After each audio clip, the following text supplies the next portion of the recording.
आज की रोचक लघु कथा फकीर का फैसला।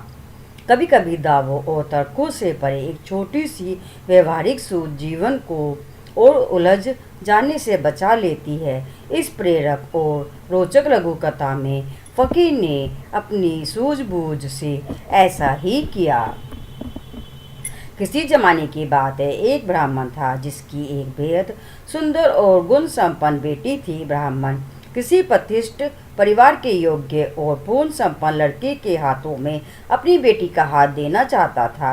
कई रिश्ते मिले, लेकिन ब्राह्मण को अपने जमाई के रूप में कोई लड़का पसंद नहीं आया। धीरे धीरे समय खिसकता गया और लड़की की उम्र बढ़ती गई। ब्राह्मण और उसकी पत्नी तो बेटी के विवाह के लिए चिंतित थे ही उनका बेटा भी अपनी बहन की बढ़ती उम्र को लेकर बहुत परेशान रहता था।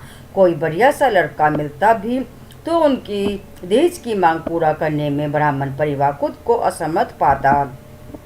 ब्राह्मण अधिक से अधिक घरों में यजमानी करता, उसका बेटा दूसरे गांवों में जाकर मजदूरी करता और ब्राह्मणी लोगों के घर अनाज पीसकर खेतों में काम कर पैसे जमा करती। फिर भी दहेज लायक जमा करने में वे असमर्थ रहे। ब्राह्मण परिवार लगातार दुख और तनाव में जी रहा था। लड़की सोचती उसकी वजह से घर के लोगों का सुख छिन गया है। वह मन ही मन खुद को कोसती रहती थी। एक दिन ब्राह्मण दूसरे गांव अपने एक यजमान के घर पूजा कराने गया था। ब्राह्मण का बेटा भी अपने काम पर गया था। उस दिन एक सुंदर युवक पथिक पानी पीने और दोपहर की गर्मी में कुछ पल विश्राम के इरादे से ब्राह्मण के दरवाजे पर पधारा। ब्राह्मणी को एक ही नजर में वह लड़का जंच गया। आवभगत के बाद ब्राह्मणी ने उससे अपनी बेटी के रिश्ते की बात की। लड़का सहर्ष राजी हो गया। उधर संयोग ऐसा हुआ कि ब्राह्मण को भी अपने यजमान के घर एक बड़े ही अच्छे लड़के का प्रस्ताव मिला।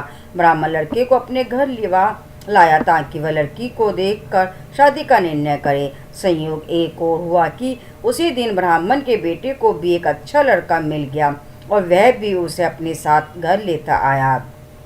इधर सुबह को गाय के चारे के लिए जंगल गई लड़की शाम तक नहीं लौटी। अतिथियों को घर पर छोड़ ब्राह्मण और उसका बेटा उसकी तलाश में निकले। देर शाम जब वे लौटे तो उनके साथ लड़की नहीं, उसकी लाश थी। लड़की ने जंगल में आत्महत्या कर ली थी। तीनों युवक जो आपस में एक दूसरे से अनजान और मन ही मन लड़की को अपनी पत्नी मान बैठे थे, इस घटना से सन्न रह गए। तीनों ने आजीवन विवाह नहीं करने का फैसला कर लिया। लड़की के दाह संस्कार के बाद उनमें से एक ने लड़की की अस्थियां और राख बटोरी और अपने पास रख लिया। दूसरा युवक वैरागी बनकर गांव गांव शहर शहर भटकने लगा। तीसरे ने शमशान में कुटिया बनाई और वहीं रहने लगा। एक दिन वैरागी युवक भिक्षा मांगते हुए एक विचित्र परिवार में पहुंचा। घर की मालकिन ने उसे चार आदर से खाने के लिए बैठाया। तभी उसकी छोटी सी बेटी ने भोजन झूठा कर दिया। गुस्से में माँ ने बेटी को इतनी जोर से डंडे से मारा कि वह तड़प कर तुरंत मर गई। तभी घर का मालिक बाहर से आया। उसने तुरंत अंदर जाकर एक पुरानी पोथी निकाली। बच्ची के सिर के पास बैठक उसमें लिखा कोई मंत्र पढ़ा और बच्ची जी उठी। वैरागी युवक के आश्चर्य का ठिकाना नहीं रहा। उसने मन ही मन यह योजना सोची कि वह रात को वहीं रुक गया। आधी रात जब सारा घर नींद में बेसुध था, उसने चुपके से वह पोथी चुरा ली और उस शमशान की तरह चल दिया जहां उसकी होने वाली पत्नी की चिता जली थी। शमशान में तीनों युवक इकट्ठे हुए। लड़की की अस्थियां और राख निकाली गई। वैरागी युवक ने पोथी खोलकर मंत्र पढ़ा। आश्चर्य! अस्थियों और राख की ढेरी में से लड़की जी उठी। तीनों युवक हतप्रभ हुए, उसे देखते रहे।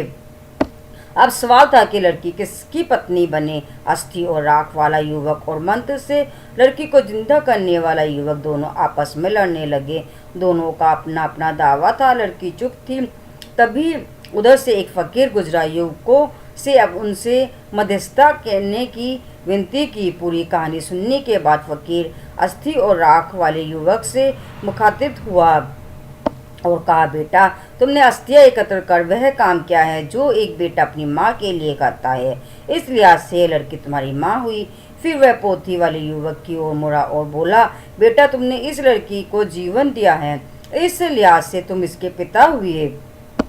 आखिर में फकीर ने कहा, और इस युवक ने वही किया जो एक जीवन साथी करता है। वह यहाँ रहकर बस उसकी स्मृति में जीवन काटता रहा। तो इस लिहाज से लड़की चाहे तो इस तीसरे युवक की पत्नी बन सकती है।